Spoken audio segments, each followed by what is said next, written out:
The morning of my wedding, I thought the worst part was their silence. But then I checked my credit report and found over $12,000 in debt. I never signed up for. This isn't just a story about a ruined wedding. It's about betrayal that went deeper than blood and how choosing yourself can be the most powerful thing you ever do. If you've ever wondered where loyalty ends and self-respect begins, you'll want to hear this to the very end. There was no chandelier, no string quartet, no 10-tiered cake topped with swans carved from fondant.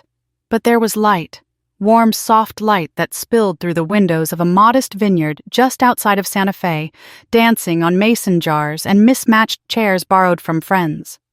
There were wildflowers, sun-drenched and imperfect, tucked into simple vases and hand-lettered place cards written late into the night with cramped fingers and cautious hope.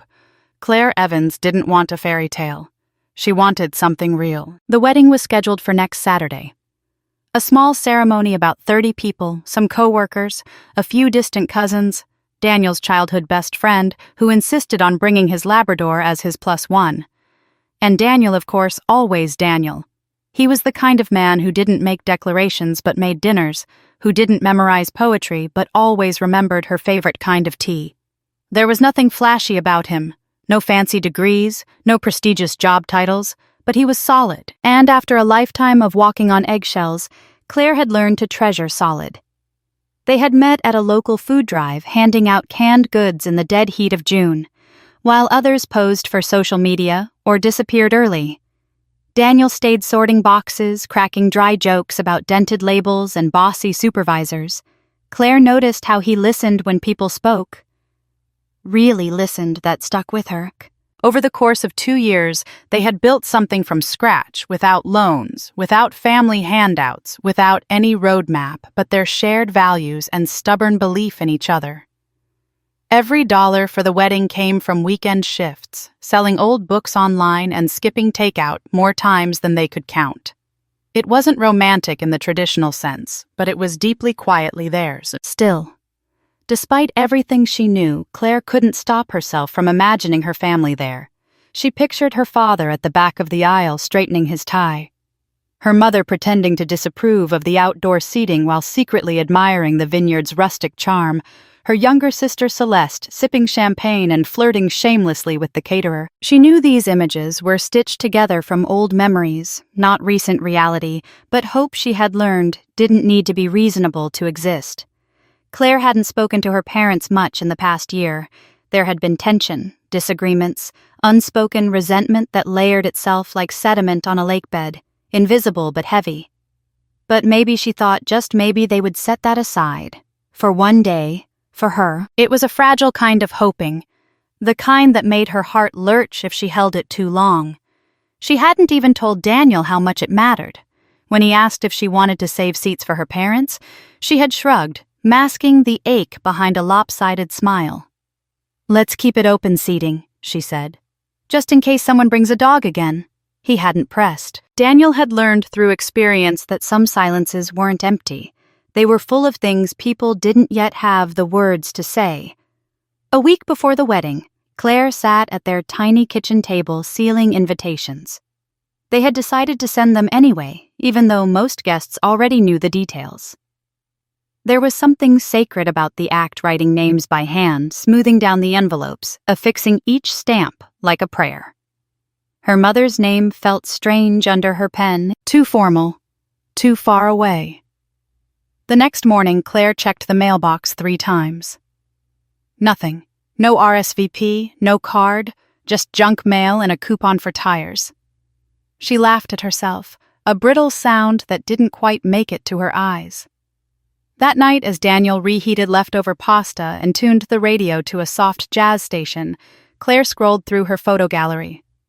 Birthday parties, Thanksgiving pies, a blurry snapshot of her father napping with a book balanced on his chest, the kind of small, ordinary magic that families are made of until they're not. Claire had never asked her family for much. In fact, it was usually the other way around. But this was the one moment she'd quietly, stubbornly hoped they might offer their presents as a gift. No strings attached, a long shot perhaps. But she'd taken longer ones before. As the sun dipped below the horizon and painted their apartment in soft gold, Claire let herself feel both the joy of what was coming and the quiet grief of what might never be. It wasn't a dramatic sorrow, more like a familiar ache, the kind you forget until you breathe too deeply. And still, despite it all, she folded a spare invitation and set it aside. Just in case, she whispered, placing it gently on the windowsill as if the gesture alone might rewrite what had already been decided. It began with sighs.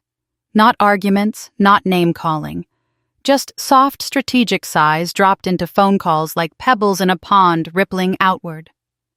You know, Claire, flights aren't cheap these days, her mother said one evening, her voice thin through the speaker. And your father's been having back trouble again. I don't think he's up for all that sitting on a plane. Claire had nodded, even though no one could see her. I understand. Then came the second wave. The casual complaints disguised as conversations. I'd have to buy a new dress, her mother added 2 days later. All my old ones are for winter. Vineyard weddings are so outdoorsy. And you know how mosquitoes love me, her father chimed in from the background. Don't forget gas prices. Those aren't going down anytime soon. Claire smiled politely into the void. We could help book a motel, she offered. There's a place just 15 minutes from the venue. It's nothing fancy but clean. We've stayed there before I could even... No, her mother interrupted. That's not the point. We just wish you'd thought more practically. Practically? That word always came up when they didn't want to say what they really meant.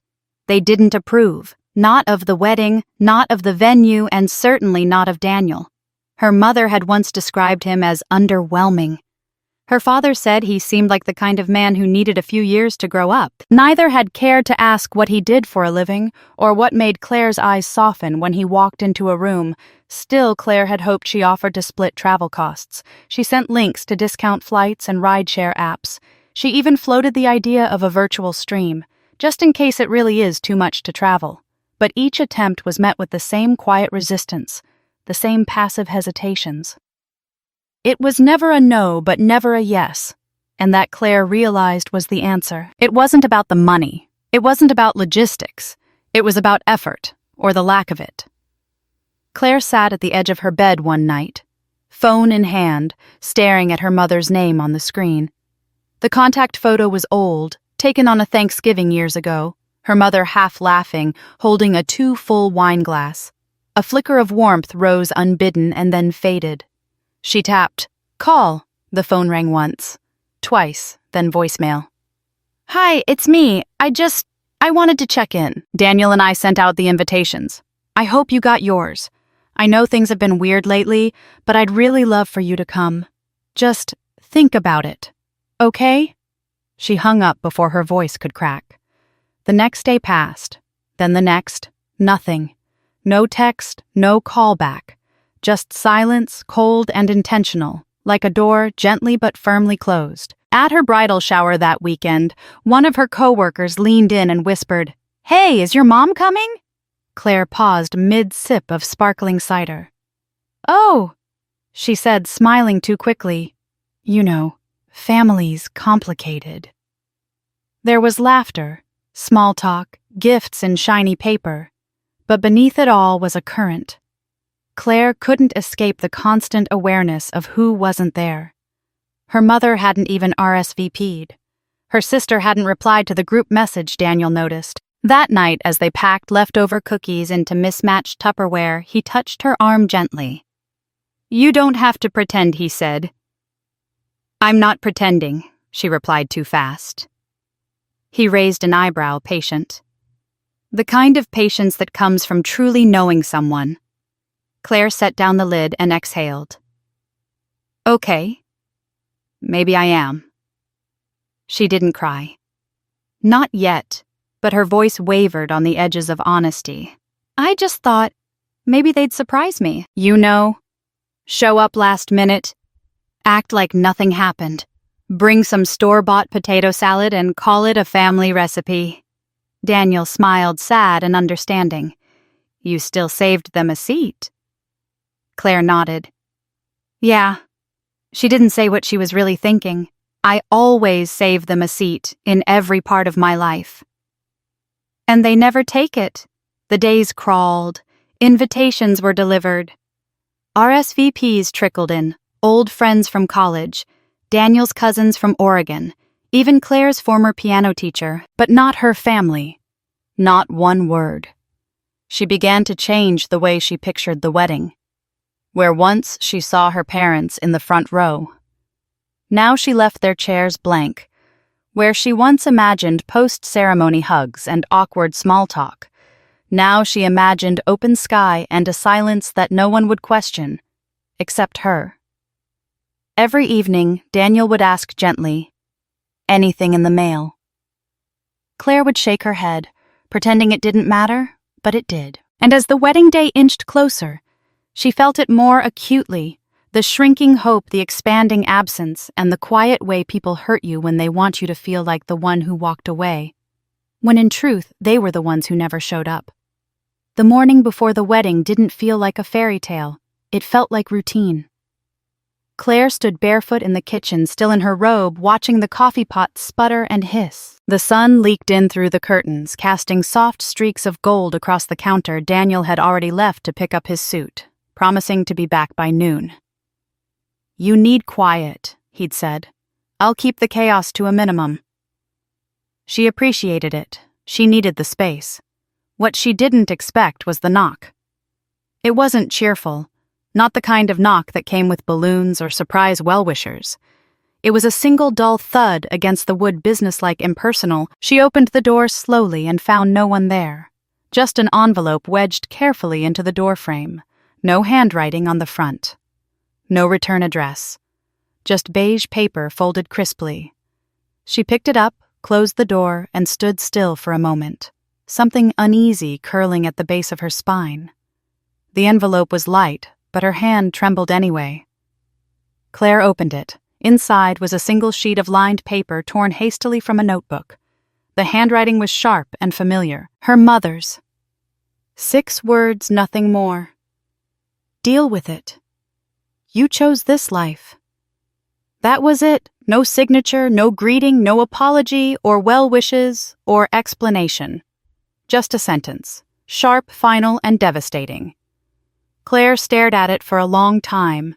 She didn't cry. She didn't move. The words sat in her lap like something radioactive. Daniel returned 10 minutes later, chipper and windblown from the drive.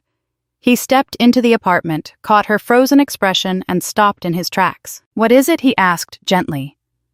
She didn't answer, just handed him the paper. He read it once, then again. His jaw tightened. "Claire." "It's fine," she said, but her voice was hollow. Daniel didn't argue. Instead, he sat beside her and took her hand. His fingers didn't offer solutions or comfort, just presence, and that for now was enough. Claire leaned back and stared at the ceiling, letting the silence stretch. Her thoughts looped like static. Not rage, not even grief, just exhaustion, familiar and bone deep.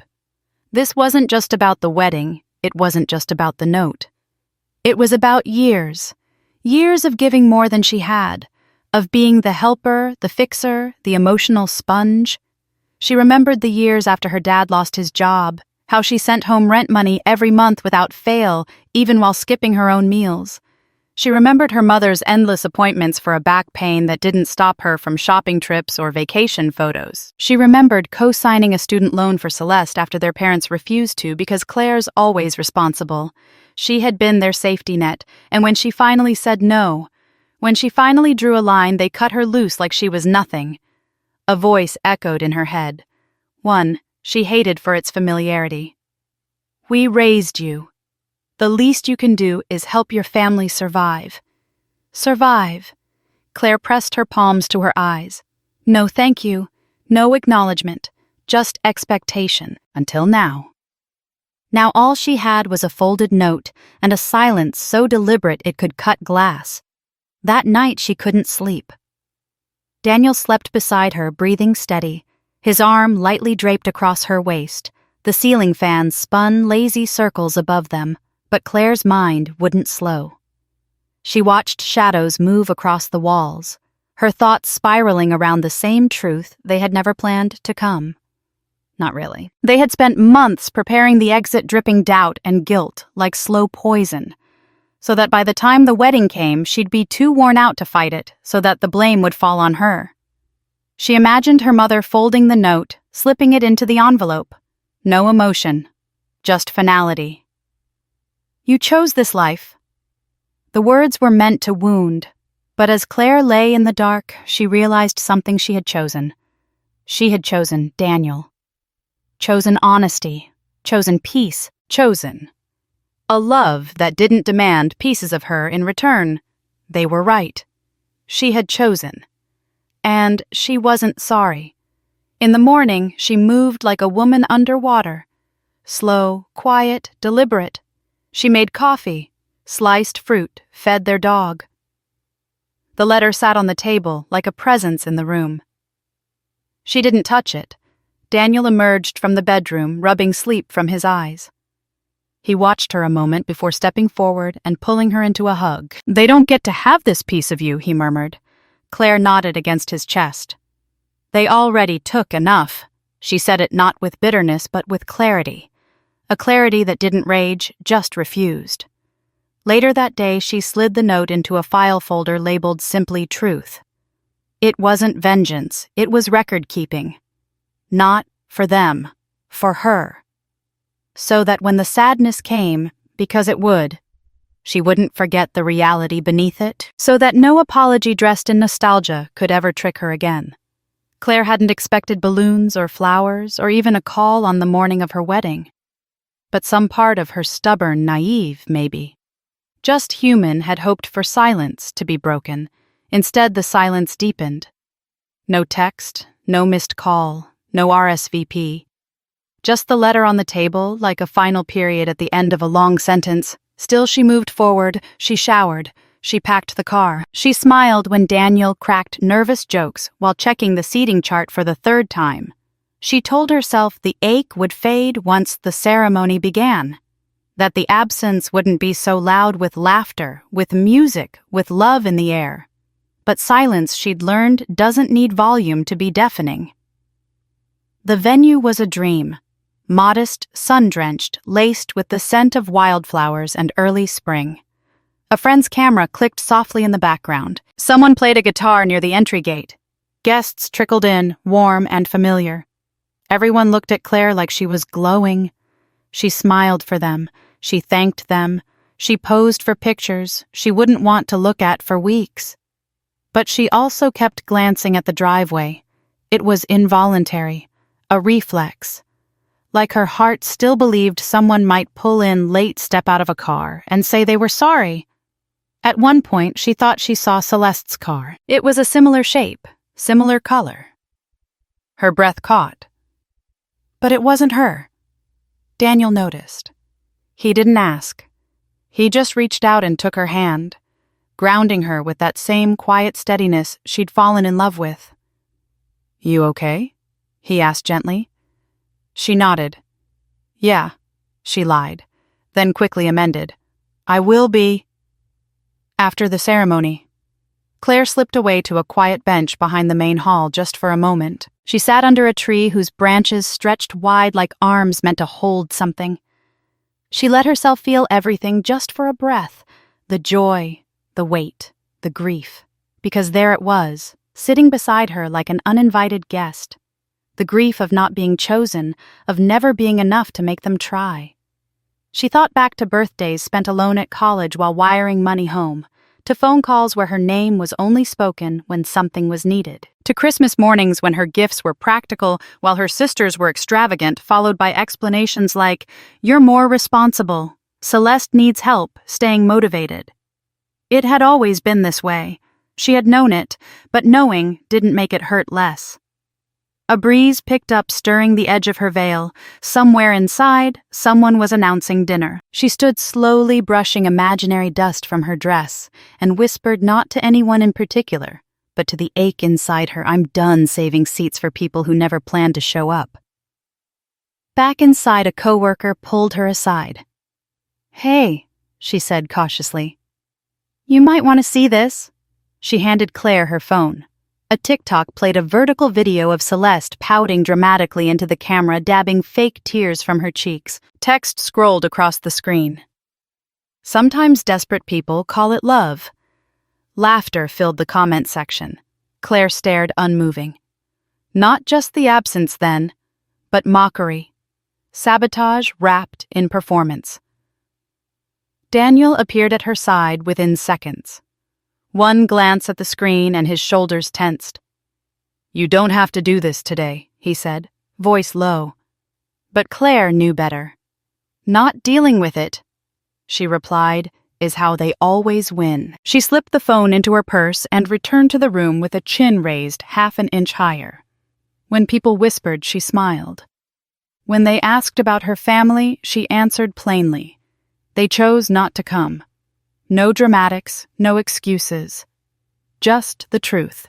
And if anyone couldn't handle that, that wasn't her problem anymore. Later during their first dance, Daniel held her like the rest of the world had disappeared. Just them swaying under string lights, surrounded by faces who had chosen to show up. Claire leaned into his chest and closed her eyes. And for the first time that day, she wasn't thinking about who was missing. She was thinking about who stayed. Claire didn't remember much of the reception after their first dance. Everything blurred. The laughter, the clinking glasses, the polite small talk.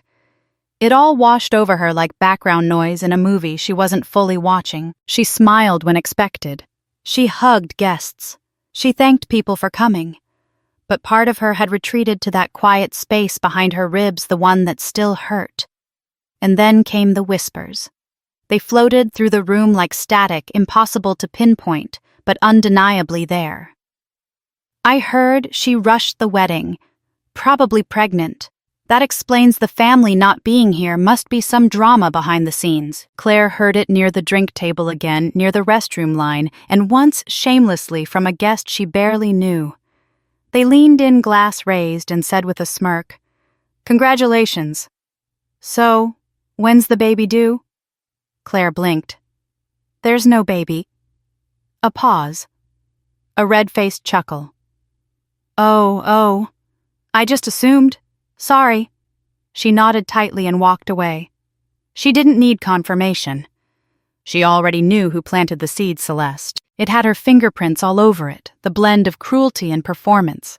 The calculated language meant to sound like concern. Claire could picture it, Celeste whispering to a mutual acquaintance, half laughing. Faux, worried. "I'm just saying things moved kind of fast, right? Claire's always been fragile. This wasn't absence. This was sabotage." Claire found Daniel near the back patio and pulled him aside. "They're spreading rumors," she said flatly. "He didn't ask who.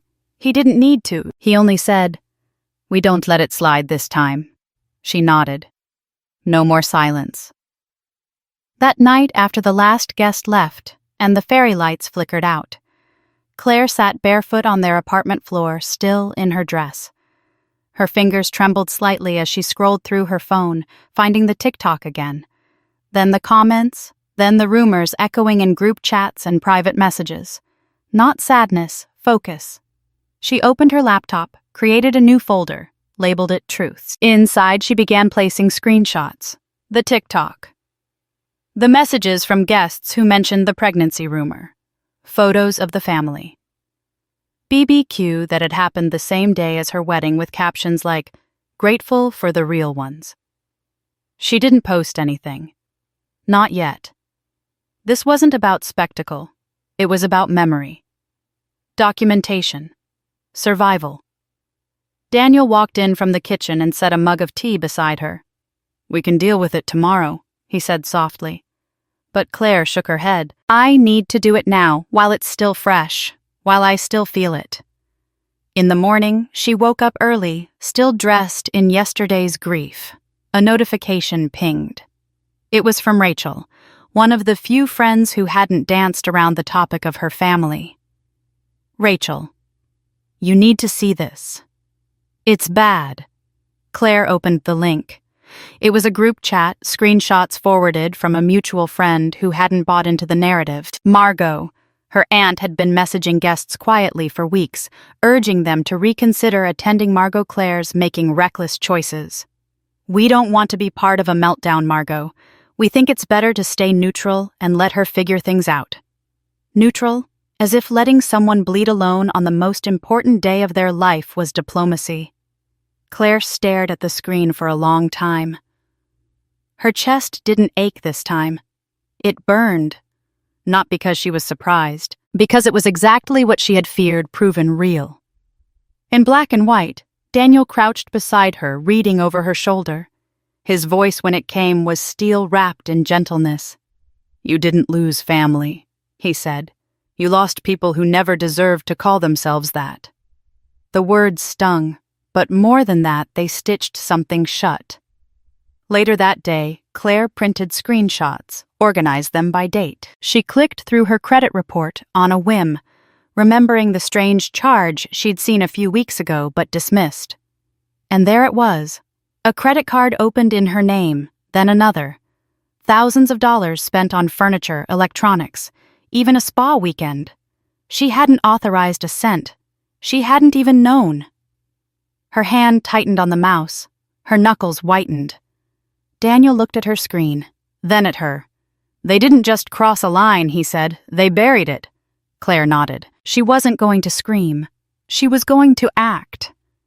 And as she opened a second folder on her desktop, this one marked legal, she realized something. This wasn't about revenge. It never had been. She didn't want to destroy them. She just wanted to be seen.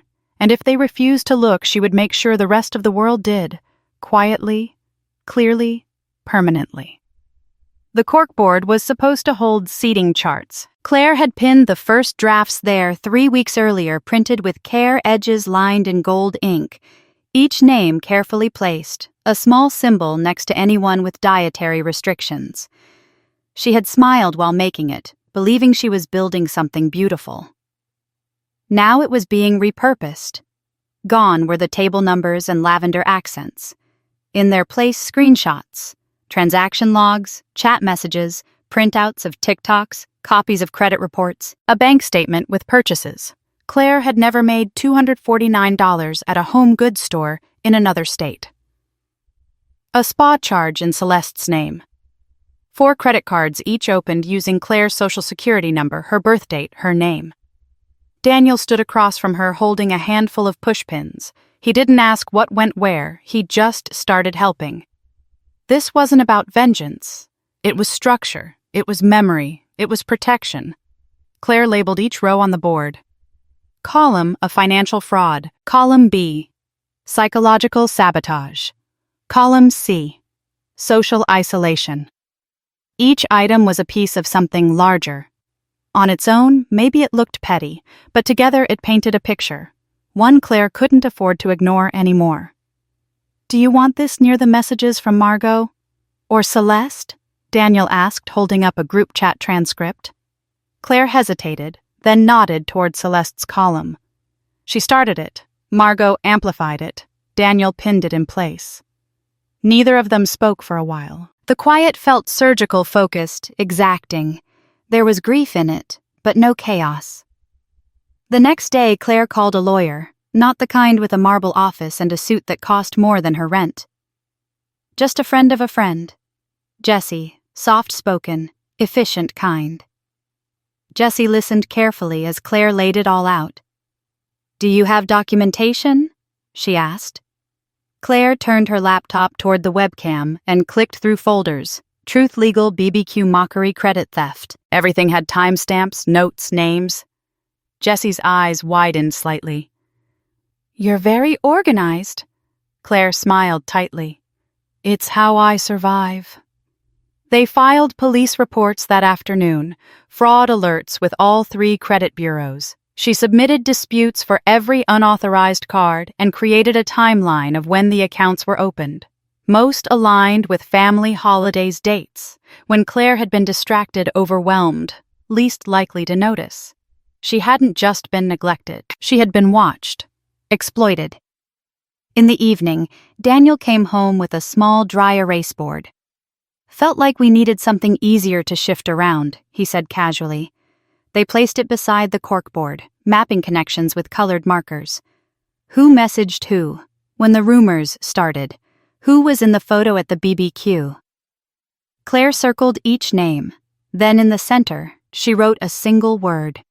Me, not in a self-pitying way, in a way that made everything else make sense. She wasn't paranoid. She was targeted for choosing a different path, for not funding their appearance, for walking away from a script they had written without her consent. Later that night, Daniel found her sitting cross-legged in the hallway, staring at the wall of evidence. Her fingers were ink-smudged from the markers, her hair a little wild. "You've done enough for today," he said gently. Claire shook her head. "This is the first time I feel like I'm not gaslighting myself." Daniel didn't argue. He just sat down beside her. "They always made me feel like I was the problem," she said. "Too sensitive, too cold, too selfish. Too much, not enough. Depending on the day." "You were never the problem," he said. "You were the only one asking real questions." That night, Claire opened a new notebook. Cheap, spiral-bound, the kind she used to carry in college. She wrote one sentence at the top of the first page. "I owe them nothing. I owe myself everything." The ink bled slightly on the paper, permanent. Like truth. She didn't post anything online. Not yet.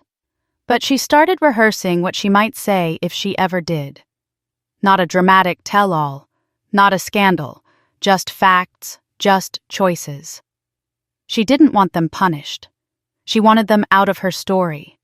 And if she had to build a case to secure that freedom emotionally, legally, psychologically, she would do it with the same care she once used to write their names on wedding invitations. As she brushed her teeth that night, Claire caught her reflection in the mirror.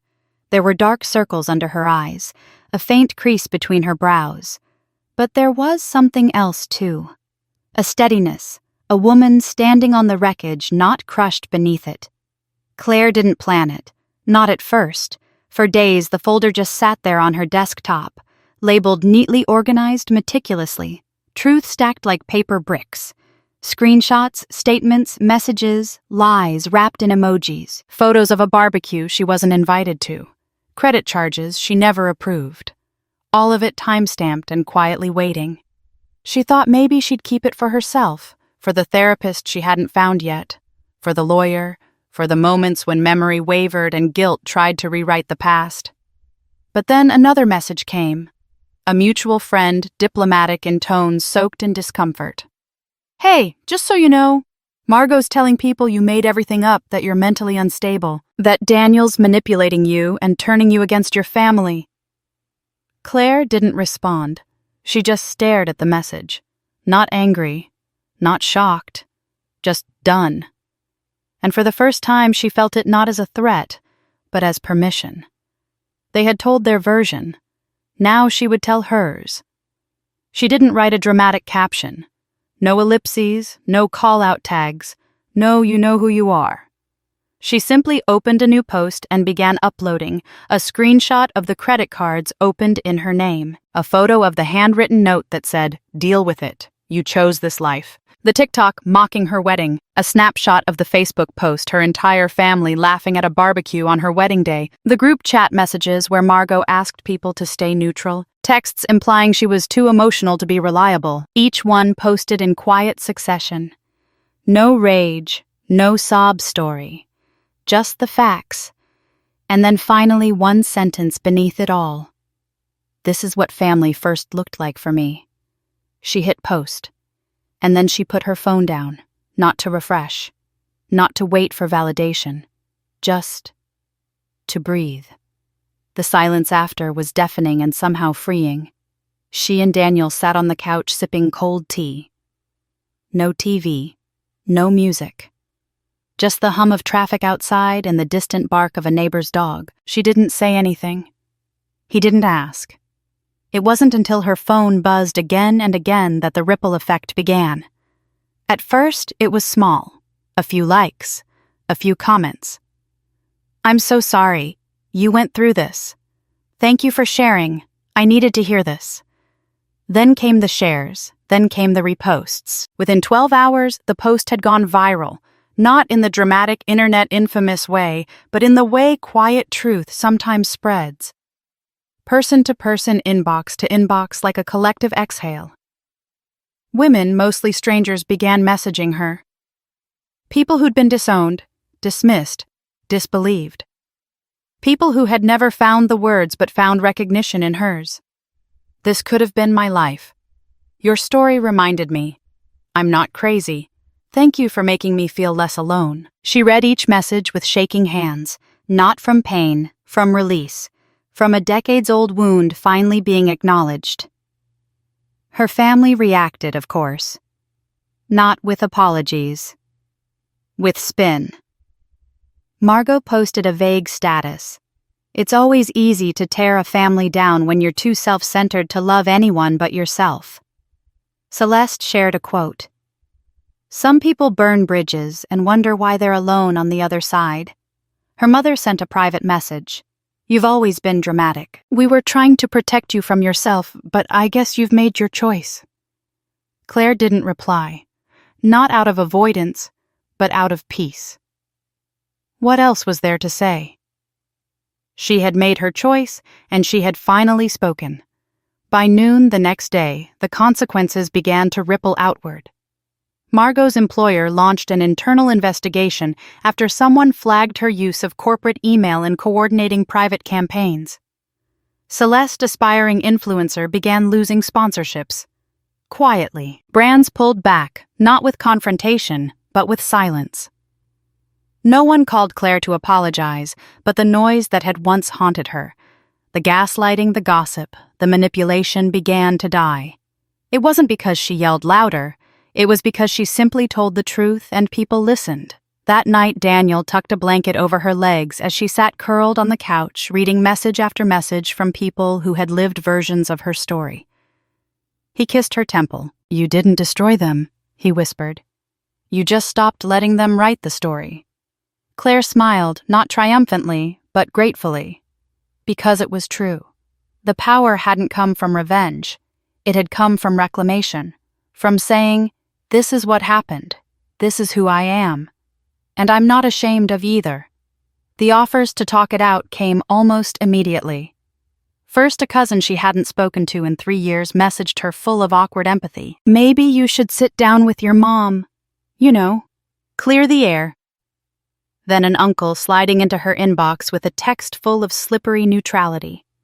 There's blame on both sides. Maybe it's time to be the bigger person.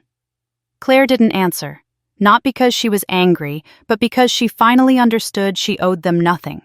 Not an explanation, not her presence, not her peace. When people tell you who they are, you can spend your life arguing, or you can believe them. Claire believed them now. 2 days after her post went viral, she walked into the small courthouse downtown. Not for a lawsuit, not for revenge, for freedom. She filed for a legal name change. It wasn't about hiding. It wasn't about shame. It was about choosing a name untethered to the strings they had always pulled. Daniel stood by her side at the clerk's office, silent but solid as she signed the paperwork. When she finished, he squeezed her hand once firmly, a single act that said, I see you, I'm still here. Back home. She tucked the court copy into a clean new file folder. New beginnings. Later, Daniel found her sitting on the porch steps, their rescue dog Lucky curled at her feet. He sat beside her, letting the silence settle. For once, the silence didn't feel sharp, it didn't accuse, it didn't punish. It just was. A neutral, healing thing. Claire leaned her head against his shoulder and exhaled for what felt like the first real time in months. That evening, her mother's number flashed on her phone screen. Claire watched it buzz. Calm as a stone dropped into still water, she didn't answer. No texts, no voicemails, just the persistent hum of someone trying belatedly to grasp what they'd spent years discarding.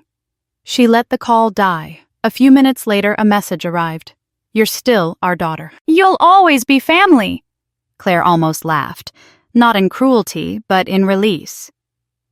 Family, she had learned, wasn't something you could claim over blood ties alone. It was built daily in choices and actions, and they had made theirs, so had she. In the following weeks, the social media frenzy faded as all online storms do. People moved on. New scandals arose, new dramas unfolded. But Claire remained. Not a headline, not a cautionary tale. Just herself. She went grocery shopping without worrying who she'd run into. She picked out paint swatches for the living room. She signed up for a pottery class she'd been eyeing for months. She planted herbs on the tiny apartment balcony, smiling every time she brushed past the rosemary and released its stubborn, wild scent. Her life was smaller now, quieter, but it was real, and it was hers. On what would have been her first birthday under her new name, she checked the small P.O. box she and Daniel had rented after the legal change. Inside a single envelope. No return address. Claire knew who it was from before she even touched it. She held it for a moment, feeling its weight or lack thereof. Then she walked to the nearest trash can and dropped it in unopened. Not out of bitterness, out of certainty. Some doors once closed don't need reopening. Some wounds once healed don't need scratching. That night, Claire and Daniel baked a lopsided vanilla cake in their tiny kitchen. They ate it barefoot on the back porch, laughing at the way Lucky kept trying to nose his way onto their laps. No fancy toasts, no speeches, just a small, stubborn celebration of survival. Claire lit a single candle stuck crookedly in the middle of the cake and made a wish. Not for them to come back. Not for apologies. Just for this, for more days stitched together with quiet joy, for a life unburdened by old ghosts. She blew out the candle. The stars above blinked distant and indifferent. Claire smiled into the night. Finally, there were no explanations owed, no replies needed, just peace. Healing didn't announce itself with fanfare. It crept in quietly like morning light through cracked blinds. Unassuming, persistent. At first, Claire barely noticed. There were small things, the absence of dread before checking her phone, the way she no longer rehearsed imaginary arguments in her head before sleep. She stopped scanning every crowded place for familiar faces she didn't want to see. Instead, she started seeing new ones. It began with a flyer pinned to the corkboard at a local coffee shop. Support group adults. Estranged from family, finding community and healing together. Claire read it 3 times. She almost left it there, almost told herself she didn't need it. But healing, she realized, wasn't just about severing the ties that strangled you. It was about building bridges toward something better. So she went. The first meeting was in the basement of a small library, all beige carpet and water-stained ceiling tiles. There were 7 of them, scattered awkwardly in folding chairs, sipping bad coffee from styrofoam cups. Claire almost bolted. But when the woman beside her, middle-aged with tired eyes and a kind smile, introduced herself by saying, "Hi, I'm Anna, and I had to choose myself over my parents." Claire stayed. They didn't share horror stories to compete. They didn't wallow. They talked about gardens, about terrible dates, about new jobs, about therapy, wins and bad haircut regrets, about the little victories that no one else celebrated. I survived a whole week without checking my dad's Facebook page. One woman grinned to scattered applause. Claire found herself laughing, really laughing, the kind that bubbles up from somewhere deep and dusty, surprising even yourself. Over the next few weeks, Claire stitched together a patchwork of belonging. She exchanged numbers with Anna, who sent memes about boundaries like love notes. She volunteered at the animal shelter on Saturdays, where she met Mike, a gruff man with a soft spot for senior dogs and a contagious belly laugh. She hosted a potluck dinner for the group one rainy Thursday, where they piled into her and Daniel's living room with lasagna and too many store-bought cookies. For the first time in her adult life, family wasn't something inherited. It was something she chose. Something that chose her back. One evening, as Daniel grilled burgers in their tiny backyard, Claire sat on the porch steps watching Lucky chase moths across the fading sky. Anna plopped down beside her, balancing a paper plate on her knees. "You're glowing," Anna teased. Claire shrugged, smiling. "Maybe it's just the grill smoke."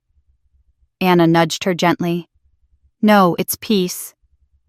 Claire didn't deny it. Later that night, after the dishes were washed and the guests had trickled home, Claire and Daniel sat on the porch sharing the last slice of cake.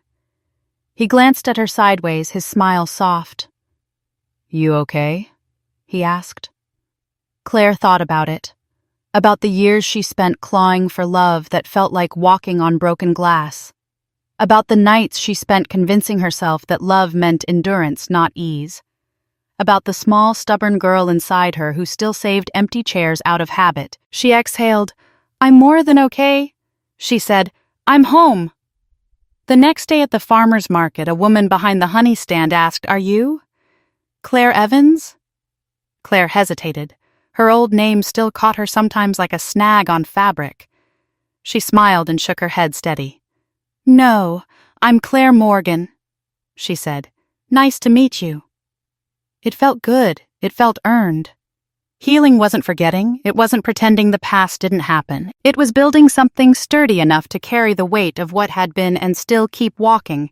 Claire didn't erase her history. She simply stopped carrying it as armor. She stopped mistaking pain for proof of loyalty. She stopped saving chairs for people who never planned to sit beside her. And she learned slowly, clumsily, beautifully, that family isn't the people who share your blood. It's the ones who stay when it's messy, the ones who see all of you and stay anyway. Claire didn't remember the exact moment it happened when the weight finally lifted. It wasn't cinematic. There was no triumphant music, no dramatic declaration. It happened slowly, almost imperceptibly, like forgetting the sound of a door that used to creak every night. Like realizing one morning that the ache in your chest hasn't returned for days. Like peace sneaking in not through victory but through the absence of war.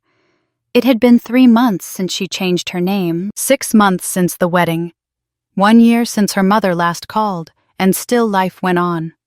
Claire learned how to bake bread. Badly at first, then better. She painted the living room a warm sage green and filled the bookshelves with novels. She never had time to read when every ounce of energy went into survival. Daniel built a tiny shed in the backyard where she planted wildflowers, tomatoes, and mint that kept escaping the raised beds like it was claiming the world. They adopted another dog, this one missing a leg but endlessly enthusiastic. They named him Chance. Sometimes Claire still got messages from strangers. Women mostly. Some whispered gratitude. Some sent long paragraphs about mothers who never said they were proud. Fathers who only showed up when it made them look good. Siblings who twisted kindness into obligation. Claire read them all and replied to most. Not with advice, just with acknowledgement. "I believe you. You're not broken." Choosing yourself is not betrayal. On the anniversary of the day she received the envelope, the one that simply read, "Deal with it. You chose this life." Claire stood in her backyard barefoot, sipping coffee from a chipped mug. The grass was damp with dew. The dogs barked at a squirrel. Daniel emerged from the house, still half asleep, with bedhead and the morning newspaper. Claire smiled. Not because it was a special day, but because it wasn't. There was no shadow of that note anymore. No sting in remembering. Just clarity. She had chosen this life, and for the first time, she realized that wasn't a sentence. It was a declaration. Later that afternoon, she went to the courthouse again. Not to file anything, just to pick up her finalized documents, the last step in a process that had felt at times like walking uphill in bare feet. The clerk handed her the packet with a polite smile. Morgan Claire stepped forward. Her new name spoken aloud in a government building. She took the envelope, thanked her, and stepped outside. The sun hit her face like a blessing. Not loud, just warm. They stopped for lunch at a tiny diner off the highway vinyl booths. Waitresses who called everyone Han coffee, that was more burnt than brewed. Claire didn't mind. She sat across from Daniel. The document still in her purse, and looked at the man who had stayed. The one who never asked her to shrink, who never made her feel like love had to be earned through sacrifice. "I feel like I just exhaled after holding my breath for years," she said softly. Daniel reached across the table and squeezed her hand. "That's what choosing yourself does." They drove home with the windows down. Nothing fancy, nothing grand, just wind in her hair and a steady road beneath their wheels. When they got back, Claire walked straight to the old file cabinet in the hallway. She pulled out the folder labeled Truth Full of Evidence, Pain and the Past. She didn't throw it away, she didn't need to. She simply filed it under closed, because it was. That night she stood on the back porch again barefoot, wildflowers brushing her ankles. She thought about the girl she used to be, the one who kept begging for scraps of love, the one who kept blaming herself for other people's silences, the one who thought being chosen meant being small enough to fit inside someone else's comfort. She whispered to her, "Thank you for surviving," then quieter, "But I've got it from here." She didn't need the last word. She didn't need an apology that would never come. She didn't need closure wrapped in guilt. She had something better. She had herself. Inside. Daniel was playing music, something soft and slow. Lucky was curled at the foot of the couch. Chance was trying to climb into the laundry basket again. Claire smiled. This was it. This was the life she chose, not in defiance, in truth, in healing, in love, and no one, no name, no bloodline, no past could take that from her. The stars blinked above her as the wind whispered through the trees. And for the first time in her life, Claire Morgan whispered back, "I'm not waiting to be chosen anymore, because today and every day after, I choose me,